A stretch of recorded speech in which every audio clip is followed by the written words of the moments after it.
Yan ang inyong kulit tandem sa umaga. Hoy, tone down to. Lumalabas pa din yun. Ang kulit tandem ninyo sa umaga, ang mama mo kumakaripas ang tawa, pero ang araw maariba, si Mama Mia. At kasama rin syempre ang DJ na pwede mo kulitin, pwede mo kurutin, wag mo lang haharutin. Joko Loco is my name, baby. At ka-vibes, ito na nga, magdugtungan na tayo para naman happy na. Oo naman. Para sa ating dugtong, bakitong, titong, alimango sa dagat. Diba? Bawal natin gawin yung Bawal maingay. diba? Kaya naman ito na, dugtungan mo ka-vibes. Ano dudugtungan nila? Eto na nga, dugtungan mo. Isinasakripisyo ko ang blank. Huy, ito na naman tayo sa sakripisyo.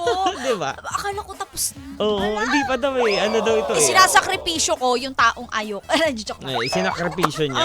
Kasi inaalay talaga at yung makalumang Ako pag-aano. talaga yung ingay ko. Kasi tingnan nyo naman. Tone down tayo. Yung ingay talaga. Oo. Yes, ingay. Yung ingay ko. Actually, yun din naman. Ikaw ba? Sa akin naman, isasakripisyo ko yung siguro. Yung pagbabasketball. Hindi na. Isasakripisyo ko siguro, kung ako tatanungin, yung yung mga labahi. Labahi? Hindi. Na para bang naglalabayan siya. Isasakripisyo ko na lang siguro. Baka yung na lang, yung mga kaibigan ko masama ugali. Diba? Tama. Pag Yun nga yung naiisip ko rin kanina eh. Pero, pero ikaw ba ka-vibes? Ano ang handa mong isakripisyo ngayong Semana Santa? May mga ka-vibes tayong sumagot. Si Erwin DJ Velasco sabi niya, isasakripisyo ko po ang pagkain ng karne at pag-inom. Wow! Ngayong Semana Santa. Napakabait naman ni Erwin DJ. Pagkatapos na lang daw na. Oo, pagkatapos na lang po ng Holy Week. Uy, shout out daw po sa Solid Cat Mac Official Group. Hello. Ayan, at Singles Community. Taray. Singles Community. Oo. At so si Felix Valdez, sabi niya, kaya daw niyang isasakripisyo raw niya ang pagiging magalang. Ha? Isasakripisyo mo yung pagiging magalang? Eh di ano ka na lang nun? Oo, di ba? Paano ka na nun? Oo, paano ka yun na ang alam nun? yung merong... Hindi. Ito si Sari Ler. Si Sari ba? Si William. Sige, ikaw na bahala. Isasakripisyo daw yung paggamit ng net, pati social media. Guest appearance lang ako ngayon. Taray, guest appearance. Diba? Oo, ito si Sari Lerma, sabi niya isasakripisyo na raw muna niya ang paggamit ng social media. Isasakripisyo. Ayun nga. Isasakripisyo niya rin daw yung pagkain ng manok. At sa ngayon, sa linggo na ito, puro isda at gulay daw. Doon lang muna daw siya. Yung parang ganun yung di siya talaga. Actually, yung iba ginagawa. Correct.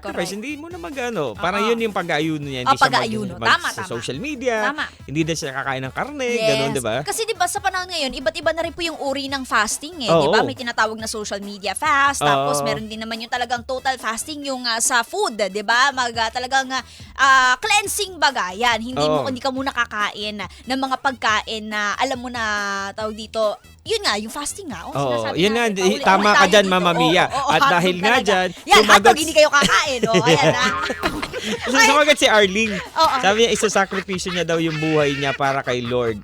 Gusto mo na ba? Baka naman yung... At sa pamilya niya at kaibigan. Baka naman ibig niya sabihin yung totally susundin niya lahat ng pinag-uutos ni Lord. Nag-reply siya, hindi yun, Mama Mia. Hindi pa yun. Ito na nga, tinanslate ko na nga para sa'yo eh. Ikaw ha, pinapalabas mo yung ko ngayon si Mana Santa. O si J Vibe, sabi niya, isasakripisyo niya raw ang almusal kasi diet daw siya ngayon. Diba? Diet sa ka kabila pala ng mga kamakabuluhang sagot, meron talagang entry na lulusot na ganito. Meron talaga na magpapalabas kung sino tayo sa umaga. Eto, si Giovanni Ardales, sasakripisyo niya raw. Bakit isasakripisyo niya yung pagiging marespeto niyo sa ibang tao? Ayun, hindi daw siya makikipag-away sa iba at magiging mabait siya, lalo na ngayong Semana Santa.